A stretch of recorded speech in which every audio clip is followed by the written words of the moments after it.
Well, hey, why don't we do this? Why don't we do some quick introductions now that we got a couple people on here? And so, Carey, I'd love to just, we're so glad that you're here and get to be a part of this podcast. And Carey Nieuwhof is a best-selling author and speaker and former attorney. I didn't know that actually till earlier today.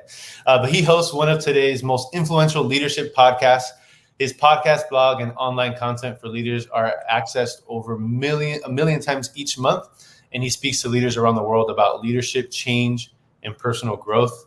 Carey, pleasure to meet you and pleasure to have you here on this webinar with us. Oh, I'm really excited to be here with you guys today and having this conversation with leaders in the room. And thank you for everything you do. And yeah, I'm pumped. I love it. We're pumped. We're pumped to have you. We're so glad that we get to be having this conversation with you. You've done so much work in this area. And so your voice and your insight is not only a gift to us as a company and the churches that we serve and partner with, but the general industry and the global and local church. So we can't wait to learn from you and hear everything that you have to share with us today. My name is Kristen Thorpe, and I'm the Senior Director of Marketing here at Subsplash. And it is just incredible to partner with churches all over the globe in order to help them meet their community, reach their community, expand their mission, make the truth of Jesus accessible with leading technology. And my husband and I are lead pastors on the side. So we're also really passionate about being boots on the ground, doing what you do. And so the pastors on the call, I empathize with you. I relate to you, the struggles you feel. I'm sure I could say me too. So I'm excited to be learning with you and joining this conversation as we all are learning and growing together. And then Manny, do you want to kind of intro yourself and kick us off? Yeah, for sure. Man, it's been fun. I've been at Subsplash for 7 years. Been here for, which is like a long time for, I feel like, a tech company, but it's been a lot of fun. So I've seen Subsplash scale. I've been more boots on the ground roles. So actually working with clients. Hey, how do you actually launch an app that works and successful and engages people? And then been able to be in different roles over that time. And I just think that the church is the hope of the world, and technology is here. We can redeem it. We can use it. And that's what I want to bring to this podcast here today. So I'm excited. So our agenda for today is we got a lot to unpack. We're going to be going over what is mission versus method. And I can't think of a better person to help us with that conversation than Carey. We're also going to be going over when methods hinder mission. And we'll transition into how do we equip your team for change? That's really critical to making sure that you got the right people doing the right things, rowing in the right direction, making the right decisions. And then at the end, we're going to get a little bit more practical on, okay, how do we actually leverage modern tools to amplify the mission that we have, which we believe is the most important mission on this side of eternity, right? So we're going to be diving into some of those things, and I'm really, really excited. So speaking of mission and method, I think it's very appropriate to talk about the mission at Subsplash. This is one of the reasons why I have devoted my focus and work here is to be able to be a part of this. So our mission is to glorify God and proclaim Jesus is Lord by building a great company that drives for our core values, humility, innovation, and excellence to delight billions of people on Subsplash platforms. And so this is what we care about, that we want to proclaim the truth of Jesus. Our methods have changed. Oh gosh, have they changed? But our mission continues to be this. And I think we hit 20 years this year, right, Kristen, if I remember? And We do. that continues to guide the heart of our company. And it's exciting to be a part of it. I love it. Thanks for kicking us off, Manny. And so we're going to dive in. As Manny set the table, we're going to start the conversation by defining what is mission, what is it versus method, how do we know when to distinguish which world we're living in. And so we're going to start this conversation and really would love to learn from and hear from you today, Carey.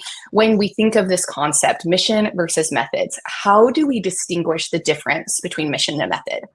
I think it's a far more practical question than people realize. I already saw in the chat, I think it was Meg. It's like, hey, I'm really trying to get a United Methodist congregation to think this through.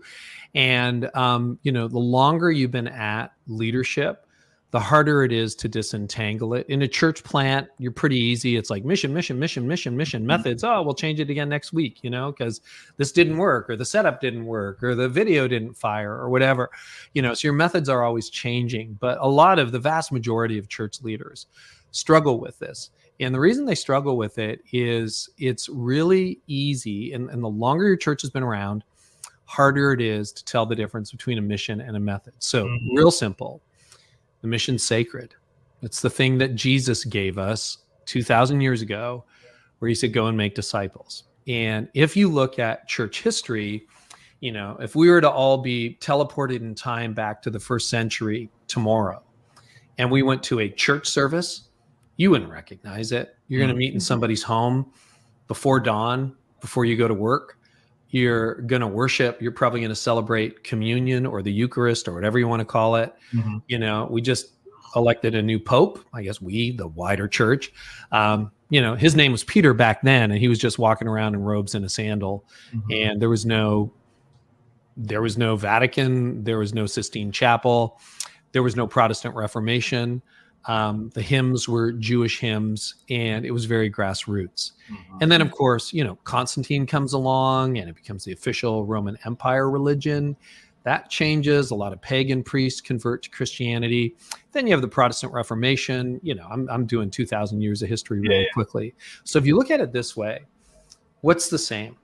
People coming to know Jesus, people moving into a personal saving relationship through Christ, being baptized, being discipled. That's the mission. The methods change. And, Methodism, I was Presbyterian growing up. You can pick your denomination. It was a reaction to, we need new ways, new methods of being the church. And then those over time get entrenched. And what was novel in one generation becomes normal in the next, becomes sacred in the third generation. And now, this is just how we do music, or this is how we do architecture, or this is how we do church. And that's what's so confusing to a lot of leaders. So the methods are disposable. There's nuance to that. It's like, you gotta do God's things, God's ways, but they're way more up for grabs than you realize. In my own tradition growing up, I'm non-denominational for the last 20 years. But it was like Presbyterianism at the beginning was only the Psalms. You could only sing the Psalms. And then these crazy hymns came in, by people like Wesley, these radical. And then, maybe we can do that. And then 150 years ago, it was, can we add the organ? All the young people were playing organs. I don't know why. It was the late 19th century.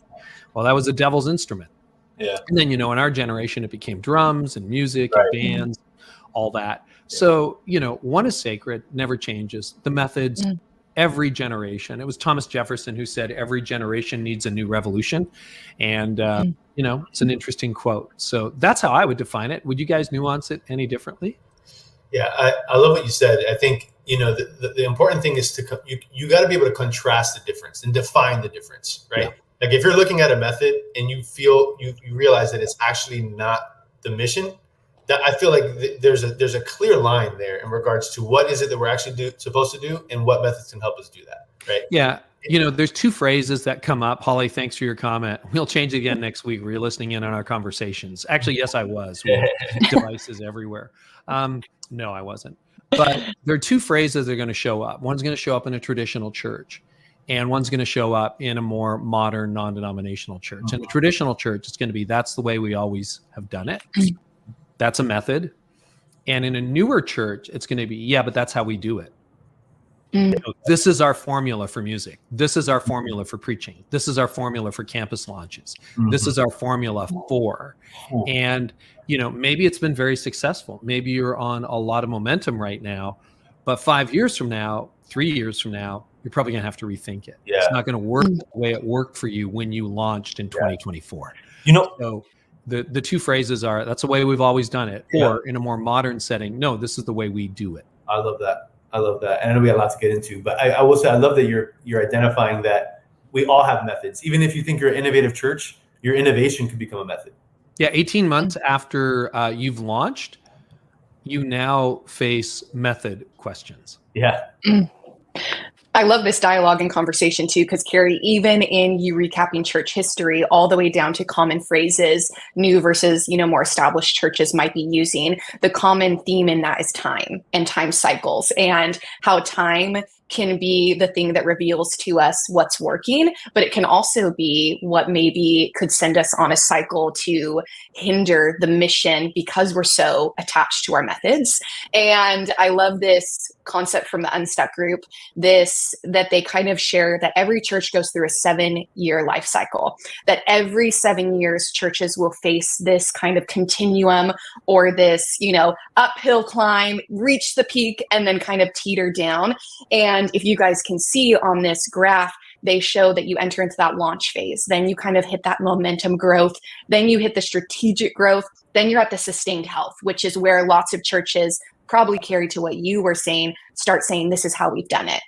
By that point, that's the language that's being used. And if you're not open-minded enough to examine your methods, to say, okay, this is how we've done it. Is it still working? How do we know? And maybe some things will continue working, but maybe some things need to be evaluated. And if we don't evaluate our methods at that point to make sure they're still moving the mission forward, what the Unstuck group and many other researchers and thought leaders in the church space have found is that churches can actually go into a maintenance mode, a preservation mode, and then a life support.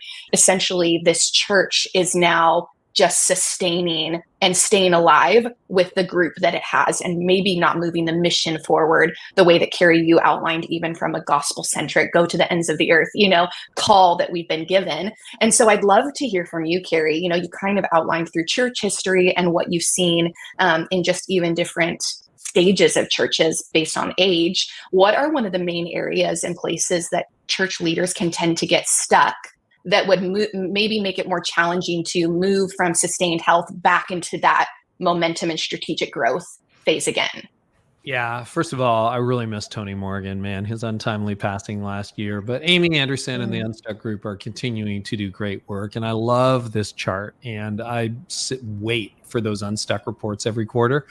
So to add a little more nuance to the chart, here's the thing Tony and I used to talk about. The vast majority of churches are on the downhill of the life cycle. So I'm looking at some stats from a couple of years ago. 65% of churches are in maintenance mode, 6% on preservation, 14% on life support. So do some quick math. You got 79.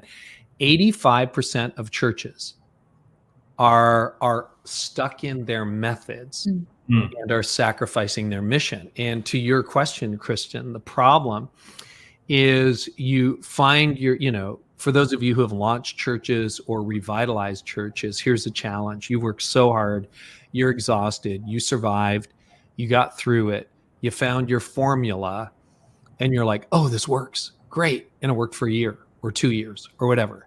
And now what you do is you calcify that formula. You're like, well, it's always 3 songs, a baptism, and a message. Or, sometimes we vary it and we do 4 songs because we go crazy, right? But you kind of get your method, and then the method works for a while, but you become successful at it. And then you start getting diminishing returns because everybody got a year older, the culture moved on, but you haven't changed. And so that's why the vast majority in the stats I'm looking at, 85% are in maintenance, preservation, or life support. So look on the other side, 5% in launch, 4% in momentum growth, 5% in strategic growth, and Tony would say about 1% in sustained health. And sustained health is, because I've studied this model, it's the tension between innovation and systems. You've got that entrepreneurial zeal, let's go, let's make disciples. But you've also got systems that are working, but also flexible to keep changing with the times. Okay, yeah, that was very 2023, but this is 2025. So we're going to update it. We're going to refresh this. It's like, think about your house. If you wait every 15 years, you have to do a complete overhaul and probably have to move out while they rip out the kitchen and the bathrooms.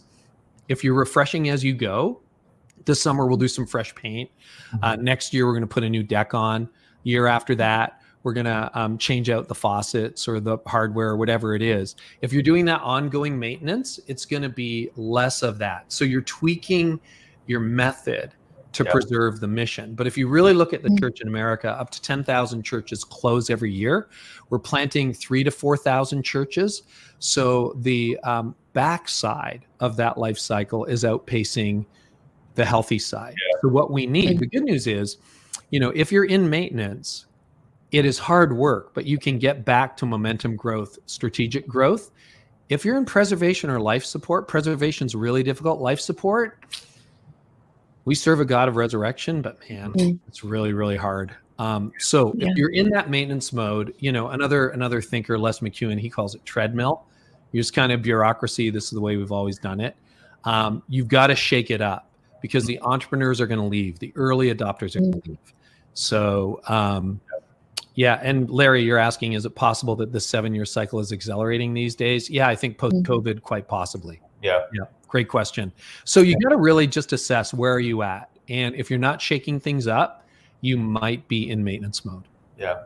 I think it's important what you just said, Carey, is like trying to identify where you are. And I think that's important. Maybe you haven't really considered that. You haven't really spent the time to think about, okay, what stage are we actually in, right? We'll dive into some more ways to identify that, and we'll double click into some of these more so we can unpack it and be practical. Yeah. I thought it would be kind of be funny to kind of like do like a then and now, right? You ever seen those like this is how The Rock looked like when he was in college, and how that's like. But the truth is, my college picks, okay, please. Yeah. Let's put Carey's college pick. Kristen, can we find that and just? Someone cue that slide. We have it ready. But what's interesting is like we used to do things so differently, right? Like these are just some examples, right? There's a lot more, right? But like the mission is to get the gospel content out there, but the method. I don't even know how many years ago the cassettes were, but was that 20 years ago? Maybe less, maybe more. But to listen to a sermon, you had to put it into a cassette, or if you wanted to hear a recording of your pastor's sermon, you would have to come back the next Sunday after the tech team burned all those CDs. And you know what I'm saying? But now we have streaming that has opened up an opportunity to get the gospel message after you say amen. And I would even make the argument that more people are engaging with it after you say amen, right? So that's an example, or even like the tithing side, right? Or giving, right? Being a generous person, right? Trusting the Lord with your finances. Then you used to pass the buckets, and now you're probably doing it online, right? Or, a mix of that. I remember our church. I remember when I was on staff at a church, we would have never thought to not pass the bucket. And now it's like a lot more common is the point, right? And technology has allowed that to happen, right? And then some other aspects in regards to inviting or reaching your community. Back then, you would go door to door, or maybe even a printed invitation. And I think there's actually, let's say, there probably is a case to do the personal invitations. I'm not saying we fully go technical and social, but now we have an opportunity to communicate at mass in a way that we've never really had the opportunity to do before, right? And so, I don't know. Any thoughts on this, Carey? Any funny stories of the things we used to had to burn CDs to listen to a sermon, and now it's like, I don't know. And then, do you charge for them or do you not charge for them? Yes. $2 or $5, or what do you do? No, I think you're exactly right. The methods. You think about music artists, right? Yeah. Why is Taylor Swift one of the most successful people in the world? Well, she produces music. There's a lot of Swifties, I'm sure, who are listening to this, and you can argue about whether she's a great musician or not. But what she did was she moved with the business model, and she realized, okay, I'm not going to sell CDs anymore. Like, that's not happening. Spotify comes along, streams happen. Musicians are now making nickels where they used to make dollars. And she advocated for that. But then she also realized touring and merch are where the money is. And then she went out and did the biggest tour in music history. Wow. Last year with the Eras tour and the year before. So there's somebody who in her mid-30s reinvented the methods to keep the mission she started at 16 as a musician in Nashville going. With the offering plate, it's funny, when I was still lead pastor at Connexus 15 years ago, we pivoted to digital giving because we saw where it was going. Like, nice old people wrote checks at the grocery store in 2010, and that was about it. But checks were on the way out, right? And more people were not accepting them. And I was finding myself in places where I wanted to give to a cause, but I didn't carry cash. And so we pivoted from 30% digital giving back in 2013 in 1 year to 70% digital giving. But we kept passing the bucket. And we were getting 10% of our offering in the bucket, but then COVID killed it because, are you going to get germs or whatever? We haven't passed the offering plate in 5 years. Wow. And you know what? Our giving is at record levels. Yeah. Because people just tap their phones now. You know what's interesting about that, and we'll move on to the next one here, is obviously we serve thousands of clients, and we have tons of churches using our giving platform. The majority of the volume that Subsplash aids in processing comes beyond Sunday. So I can't remember the metric, but it was. Yeah, do you do your banking on Sunday morning? You know it. Do it on Tuesday night. Yeah, it was like, I would say somewhere in the 60 to 70% of the total volume coming through Subsplash is happening Monday, Tuesday, Wednesday, Thursday, Friday, Saturday, not on Sunday. Manny, one more crazy thought. We did this like over a decade ago. Why don't you automate the important? Like when I get paid, every other week, money comes out of my account, goes directly to the church, right? Yep. You do that through an app. And so you're at the point where if you automate what's important, and a lot of people end up giving, if you don't digitize your giving, you end up with people giving the leftovers to the church. You're supposed to give your first and your best, but the bank doesn't take your leftovers for your mortgage. Right. The auto dealer doesn't take your leftovers for your car payment. So true. And God should definitely not get your leftovers. So if you can steward, like teach your people, you can automate your giving, and maybe it's $10 a week, or maybe it's $100, or maybe it's $1,000 a week. I don't know what it is, what your income level is, but just automate it. And you can do that through digital giving. Whereas if it was analog, you had to, did I bring my wallet? Did I bring my checkbook? But people are still living in the past when it comes to giving. The church is way behind on adopting to the digital era when it comes to giving. But obviously apps help with that. And I think Reggie, I'm just not saying your name correctly here, but you're totally right. There are some times where analog methods are important. And I think one distinction you're making here, Carey, that's important is it's still back to the mission and the heart. The heart is generosity. Creating a culture of generosity and putting God first.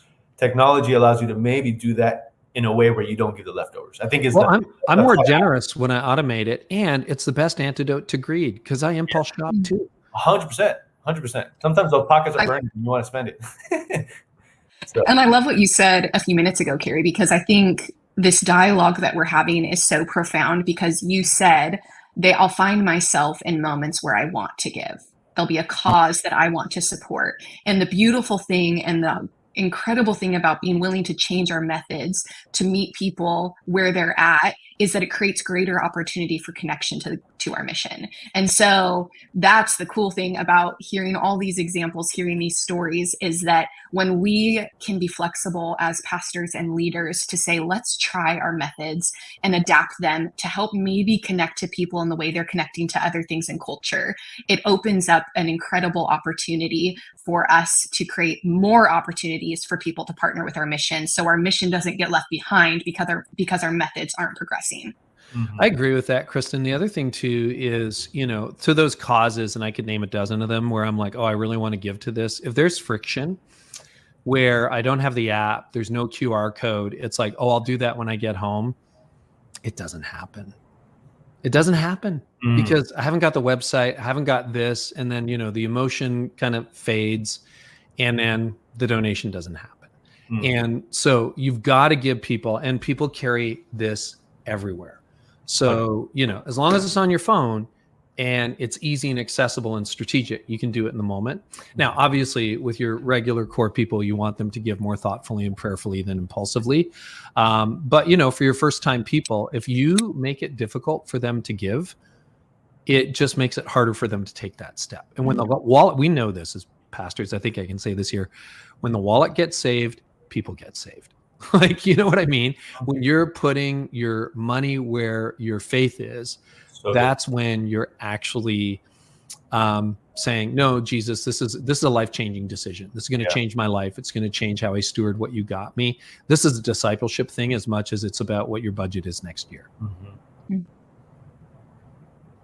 I love it. True. It's such a good conversation. I'm sure we could spend the whole time just go all day on this. Come on.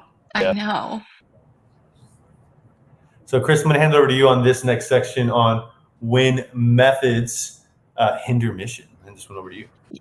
Yeah, let's dive in. So we want to talk about today kind of what are the we've kind of already started the conversation. I see it happening in the chat that there are some real barriers practically to maybe wanting to change our methods. But there is also a push that there's a pace that culture is moving at. And I love that the scripture says be in the world, but not of it. And so it's not we're not trying to conform the mission to be the same as the world, but there is an element, kind of how we've been talking about, is culture's methods are changing. And if the church's methods doesn't change at a pace or a rate with them, then our methods could get lost, or our mission could get lost because our methods are not evolving. So Carey, we'd love to hear, maybe you could kind of break down this question even further. How do we know it's time to evaluate our methods? How do we know that what we're doing is either not working currently or maybe is on the brink of beginning to not work? So at the meta level, without being too facetious, are you breathing?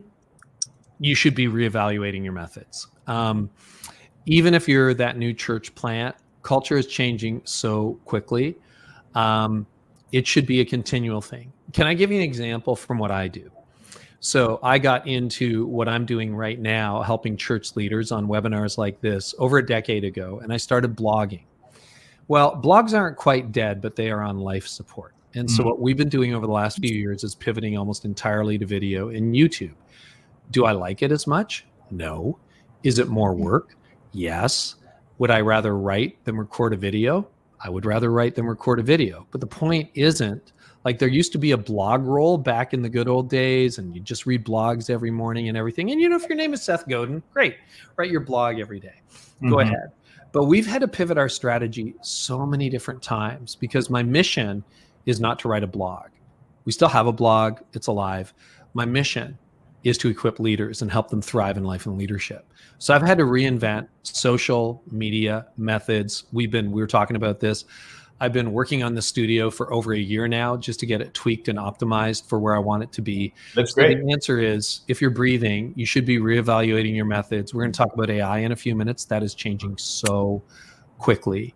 And if you're not reevaluating them now, you're behind. The other thing I would look for, particularly with successful churches that are maybe experiencing some growth, or on the front end of that chart that we saw from the Unstuck group,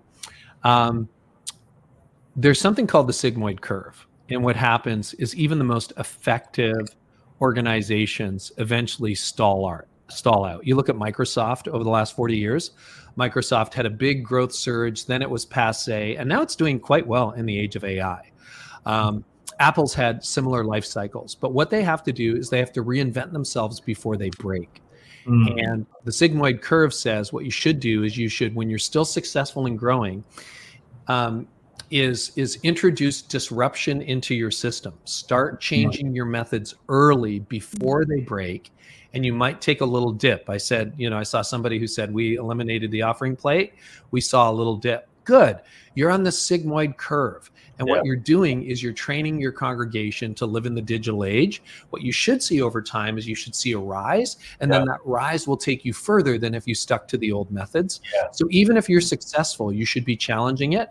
But if you're not, like if you're seeing diminishing returns from what you've done for the last 5, 10, 15, 50 years, then you're probably on the maintenance side, and it's a little too late. But better, best time to start was 2 years ago. Second best time to start reevaluating your methods is today. 100%. I love what you even said then, because I know that we've all heard this phrase probably, if it's not broke, don't fix it. Right. But you said before it breaks, like reimagine it before it breaks, which is a charge to us as leaders and pastors to be inspecting and looking critically at what we're doing and saying, is this getting close to a maintenance mode where we need to start reimagining? And so it flips the paradigm and the script in a way that doesn't just allow us to be passive, but allows us to stay really engaged with what we're doing as a ministry. I know we're going to get into this a little bit later today, but I want to use another analogy, and that is, if you're trying to keep vehicles on the road, and my family has a pretty good success history of keeping vehicles on the road for hundreds of thousands of miles and many, many years, what the key is? It's preventative maintenance. When that you read your manual, or the little light on the dashboard goes off and it's like a B12 schedule or something, your brakes aren't broken, your fluids are still fine, but you go in and you get them changed anyway. Because you don't want to discover after you hit the pickup truck that your brakes didn't work. You want to get them done when there's still 5 millimeters of pad left, when the rotors are still working. So it's that preventative maintenance, and that's what you should be doing as a leader on your church. You should be fixing it before it breaks, because it's way more expensive, way more stressful after you have the accident. So you want to always be looking ahead. And we'll talk about experimentation. So, okay, we're going to try this with sermons, or we're going to try this with texting, or we're going to try this with our email strategy. We're going to try this with our digital giving strategy. Yeah. You always want to be doing that ahead of time, because if you wait until it's broken, it's going to be way more expensive. You've lost momentum. The air is out of the balloon, and maybe you had an accident. You don't want that. Yeah. It's so good. And I think to wrap up this section here too, like if it makes you cringe, and there's something that's making you feel like, just trust it, right? And I think it's actually Dr. Troy Jones in the Recalibrate group. He talks about that. It's like, what makes you cringe? Write it down, and then figure out, like, trust yourself. You've been entrusted to lead, right? And there's an aspect of this. It's just like, hey, you probably already know. You hear me, Carey, and Chris, and talking about these things. You probably already know the things that need to be recalibrated, right? And so I think this quote right here, Carey, I think sums up, and you mentioned it earlier, but we got to continue to focus on that. The mission is sacred, but the methods are not. And I think that's just so critical. Yeah, it really is. And that's the thing as a leader that's really hard to keep clear in your mind, even harder to keep in a congregation's mind. And the longer your congregation has been around, the longer you've been in leadership, the harder it is to sort that out. So one of the challenges that I think a lot of us have, and I've been part of the same church now for 3 decades, lead pastor for 2 of those 3 decades, is it's really easy when you come in as the new guy or the new woman, and you're just like, stick a dynamite, blow everything up, start over again. Because what you're doing there is you're changing what somebody else built, which is easy. It's like when you buy a house, it's like, well, we're not going to do this color. We're going to do that color. We're going to rip out the kitchen. We're going to do that. But once you lived in the house for a little while, you built it the way you like it. You really enjoy it. And so the longer you've been around, and the longer the church has been around, the more confusing it is to know what are methods and what is mission. And that's why the exercise we're kind of going through for this hour is so important, because you got to say there's very little sacred in how we do church. There's a lot sacred in why we do church and what you told us about church. Like, the building isn't sacred. There are people in your church who think it's sacred, but the building isn't sacred. The order of service that you use on a Sunday morning, and even if you're non-denom and say we don't have an order of service, the fact that you don't have an order of service is your order of service. All right. So, you have traditions, and they become very entrenched. And if you created those traditions as the leader, you're like, well, I brought in all this change and ushered in all these change, took me 3 years, 5 years. Then you get entrenched, and soon your methods start bringing you diminishing returns. So that's the thing to watch for, is time is going to give you stability, but it also makes you a little bit stale. And, I wrote a book a few years ago, and one of the chapters was on irrelevance. And it happens. And so I'm constantly reading up on AI. I'm reading up on trends that are changing, and we're making changes to how we deliver our content, because we know that people prefer video now, they prefer audio now. And so, we just have to keep evolving, or else you're writing a blog that nobody reads. So true. So we actually partnered with your team, Carey, and we have this free resource for the people on the call today. And this is a mission and methods assessment. So there's going to be a link that's probably dropping in your screen right now for you to access that. And this would be a great opportunity for you to sit down with your team, or maybe with yourself, and figure out, okay, how do we assess this, and what are our next steps from here? I love it. And, there's been so many conversations already in the chat, and I'm sure this is where rubber hits the road, right? We can theorize, we can speculate, we can have conversation and dialogue around mission and method, where we're at, if we want to change, if we don't want to change, what the roadblocks might be. But the reality is that we all face friction, or many of us can face friction when we try to implement change. Carey, you mentioned a few different models of church. I found myself in much larger churches serving in vocational ministry. I found myself in a few years into church transitions, where the old had kind of, it was in the past, and it was history that they stood on, but they were kind of walking in the new. And then my husband and I, the church that we're in now, was a transition church. It was very much, it was in COVID. It was a changing time in culture. It was a changing time for the church. And then God was also doing something new by bringing us in. And so we experienced this firsthand, and I can personally resonate with anyone on this call that longs to see greater change happen and yet feels either fear, trepidation, or has experienced trying to change your methods and not been met with the outcome you hoped for. And I know I'm not alone, because this statistic tells me it's 46% of pastors say they face pushback to changes in their church. And we want to talk about this a little bit, because if this is the reality, that means 1 out of every 2 of us on this call are in that boat. We would say, I feel this, and how do I get through it? So, Carey, we'd love to hear from you. Maybe how would you equip, how would you empower, and how would you even encourage pastors on this call? They want to change their methods or even evaluate. How do they lead healthy and effectively through change? Well, 2 things. First of all, only 46%. I thought it was 96%. I know that's a life. Maybe summer. I love LifeWay. It's great. But like, man, I'll tell you, I'm one of the 46%. And then the second question I have for you, Kristen, is, so what does that sound like? You're a pastor. When you get pushed back to change, what did that sound like for you and your husband? What were the conversations? Yeah, I think we learned that attached to every pushback is a fear. It's a fear of something being lost. And it's a fear that is anchored in personal history. It could be a fear anchored in our understanding of the gospel and the role we play in the mission of the gospel.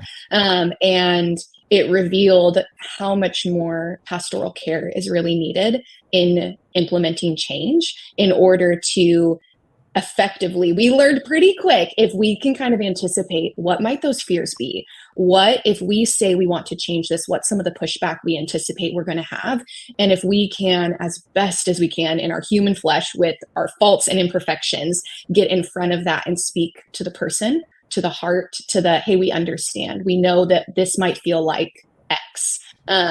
But here's the opportunity, here's the charge, here's the invitation for us as the church, and then empower people to make their choice. You know, I think that can be where pastors can get scared, and I can resonate with this. We can be so afraid as pastors. On the flip side, I just kind of referenced what community members might feel, but as pastors, what is probably our greatest fear? People will leave, our church will shrink, we will get smaller, and we will die.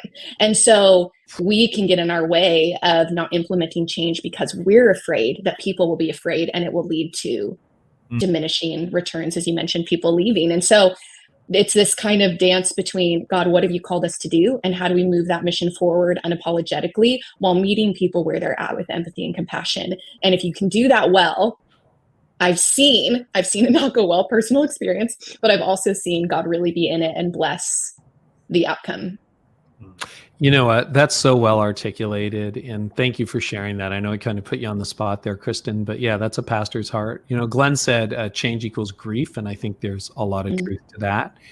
And I'm going to show you this little looped diagram. And again, this is available on replay. So I'm going to go through this quickly because we want to get to some questions if we have time. But what I would say, you know, if you want to stay mission minded, your job as a leader, my job as a leader, is to stay focused on the mission, to really, you know, take that assessment, get super clear. What is the mission? What are the methods?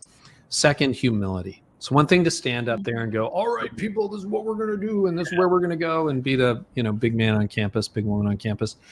If you're like, hey, we have this problem, how can we solve this together? And you're just humble. I mean, the good news for me is I started right out of seminary, and I'm like, I don't know how to be a pastor. Let's try to figure this out. And that posture is really good. It gets harder if you've got experience, but you want to lead with humility.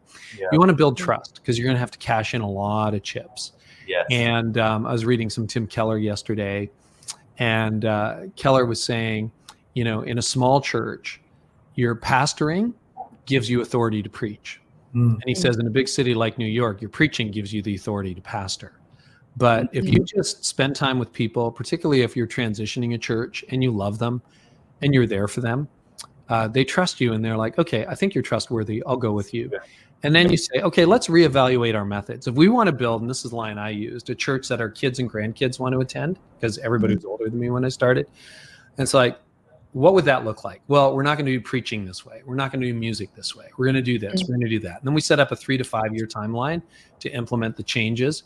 Then you got to remind your team. You got to cast vision, cast vision, cast vision. When you're sick of casting vision, you've just started. And your job is to focus on the why, not the what and the how. Yeah. Why is always divisive. What and how are always divisive. Why is always uniting, unifying. Remember, building a church your kids want to come to. Building a church your grandkids will want to come to one day. We're building a church to reach your neighbors. Remember. So that's what you're doing. And then be willing to experiment. It doesn't always work. Okay, we tried that. Gave it 3 months, 6 months. It's not working. We're going to recalibrate. We're going to iterate. And then continuously learn. We've already talked about that. So that's sort of the framework. And hopefully that can help you. And then once again, you're back to articulating the mission, which you never gave up in the first place. Yeah, I love that. And I think as we get into, how do we get to the practical side of using modern tools to amplify your mission? I think it aligns perfectly with what you said about the mission, right? That's the why. That stays the same, right? And I think, we've been hitting on this, but mission is the why, methods are the how, and let's never forget that people are our purpose. Yeah. So when we start talking about modern approaches, digital engagement, digital giving, or all that stuff, it's really for the purpose of reaching that person relentlessly with the truth of the gospel, right? Now, here's what's interesting. So this is a data from ComScore. They do, they're based out of DC, and they do in-depth studies on how people use their phones across the world, right? Now, in Q4 of 2024, 7 out of the top 10 apps in regards to monthly active users, so basically eyeballs on these apps in regards to the time spent on them, right? 7 out of the top 10 apps in Q4 of 2024 were community content and communication centric, right? So to me, when I see that, it's the human experience, the humanity. We desire community. We desire to be in communication with the tribe and the people that we love, right? And we desire to be led in our era through content or consumption of content or entertainment. Again, it can be used good or bad, right? And I think this just presents a huge opportunity, I think, for the church. And I guess, Carey, to hand it over to you, like, what do you think this sort of data is pointing in regards to what humans are looking for, right? That's a bigger question. Yeah, I read this interesting study yesterday, literally, new data from ChatGPT. Last year, 2024, top use case scenario for ChatGPT was ideation. Give me a new idea. Need a new take on. You know what it is this year? It's kind of weird. Companionship. Like, I'm going to create an AI therapist for myself that's going to help me. This is like a whole other webinar for a whole other day. Yeah. But what does this mean? So tech can feel like something like, you guys do at Subsplash, can feel very impersonal. Why do my people need an app, etc. But what it does is it actually connects people. So, we'll just say we're all Christians here. There's no substitute for face-to-face. If we were in a room, it'd be better than a webinar. Let's just be honest. Okay. Because we can talk, we can see each other. You need that in your church. But if you go back 20 years ago, there was no way to connect midweek. So if you weren't in the room on Sunday, you just missed it. 4-part sermon series, you got 2 out of 4 parts. Right. Haven't seen you in a month. How you been? What's up, Manny? What's going on? We'll have to have coffee. Oh yeah, we didn't have coffee. And then you do the same conversation 2 months from now. So the nice thing about technology is it's the glue that holds you together when you're not in the room together. Yeah. And when you look at the social uses of an app, that is, I think, where the future is, so yes, you're going to catch up on the message. And, we also learned owned versus rented space. What did Facebook do recently? Oh yeah, you can't store your videos on our platform anymore. Well, in an app, you can do that. So then you have control over that stuff, right? But then you also have community and connection. And so when people are away at a cheer convention or football or on vacation, they're connected with each other. They're connected with their group. They're connected with your mission. And so it's a way of enhancing and supplementing the connection that you have when you're not in the room together. And for most people, you're in the room once a week, if you're really good, maybe twice. And for a lot of people, it's once a month. So it's really the social glue that will actually drive in-person attendance, I think, if you use it right. Yeah, 100%. Crazy stat on the AI and ChatGPT, though. Isn't that nuts? Yeah, I got to dig into that. Yeah. Yeah, it's totally bringing kind of this culmination of the reality that people are longing for community connection. We saw this in this data on this last slide from ComScore that Manny just referenced. And the opportunity for us as churches is, again, we talked about this even in the methods area, where how much has changed over the course of history and yet even decades and years. And the opportunity is for us as pastors and leaders on this call is, can we leverage technology in an effective, safe, compelling way that fuels what we're doing? It fuels our mission. It amplifies our message. It brings the gospel even further than we could on our own. And at Subsplash, Manny read our mission at the top of this event together. If you missed it, it's to glorify God and proclaim Jesus as Lord by building a platform that drives for our values so that you as the local pastors can reach more people and be more effective. And so when we think of communication, how are you reaching your people? At Subsplash, we have a few core tools that we really believe help fuel this, and they've been created not because we think they're cool, but because we saw you had a need. We saw the church had a need, and there was a gap that needed to be filled, and we said, I think we can do it.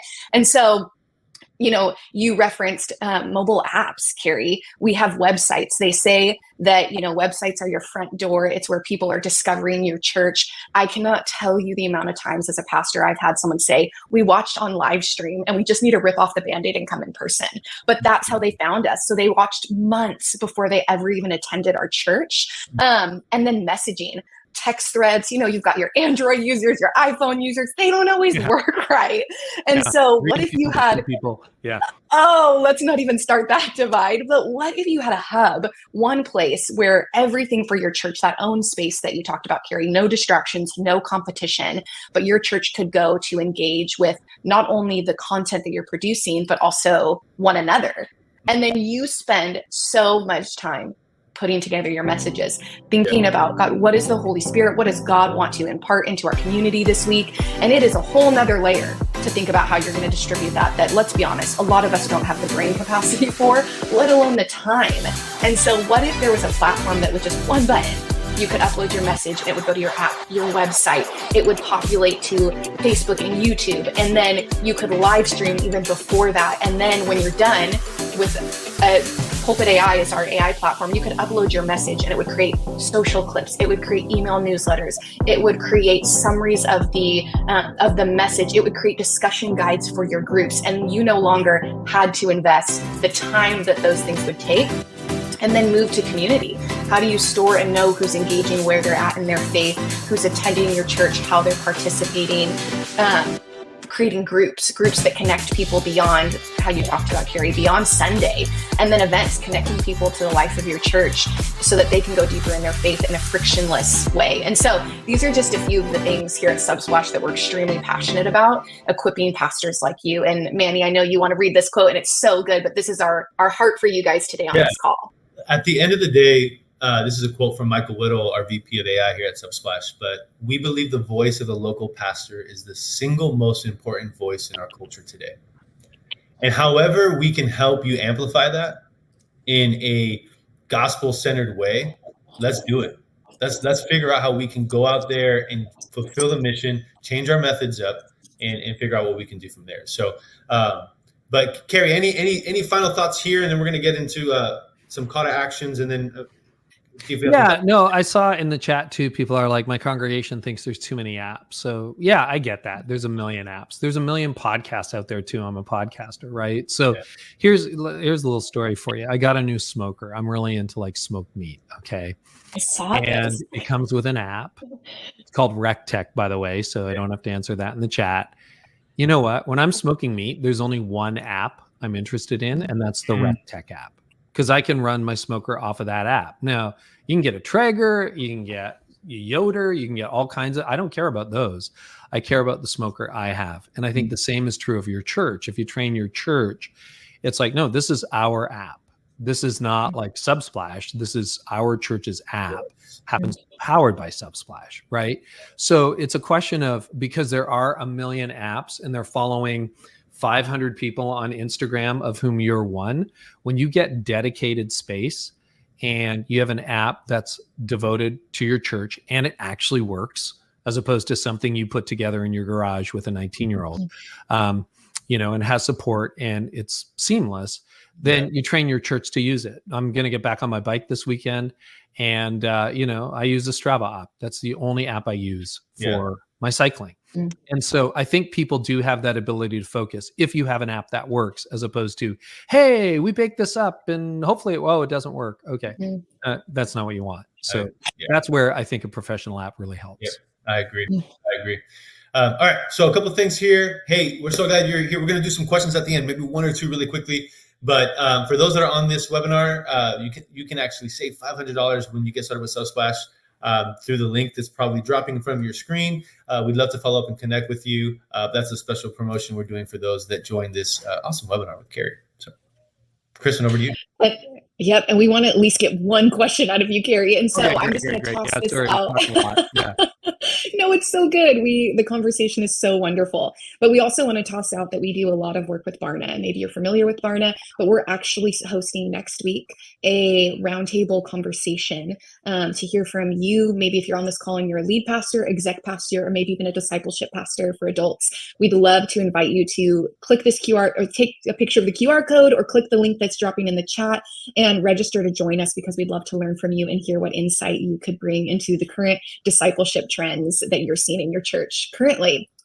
But I think Manny's doing the scouring and all the pressure is on you, Manny, to pick the one. Maybe we'll have time. One moment, Manny. Don't blow it. I think this is a good one. I think this one kind of encapsulates, and you can take it a couple different ways, Carey, but how do you help people to develop a heart for people beyond the walls of the church? Oh, such a great question. For me, I'll tell you the way I did it. I mean, I came in at 30. Everybody else was 60, 70, 80 years old. And it was that question that I hinted at earlier. Do you want, we see the trajectory on the wall here. There's 6 of us left in this one church. I took 3 little churches. There were 14 at the second. And the mega church where I'd wrap up on Sunday morning had 23 people. And they were all older and, they were lovely people. But they were loyal to the institution, not loyal to the mission. What tends to happen when you're in that kind of a situation is you end up with people who are like, I don't want this to die on my watch, but it's dying on their watch. And I just said, okay, so we see the writing on the wall, right? We know this is where it's going. I want to reach people. That's why I got called to ministry. And, reaching people feels weird to folks because they haven't done it in a generation or 2 or 3. So it's like, where are your kids? Where are your grandkids? Well, they don't like the way we do church. Okay. So why don't we just create a church that they would like? And then we started that conversation. Daryl Kripe, who I mentioned, I had him on my podcast a couple of years ago.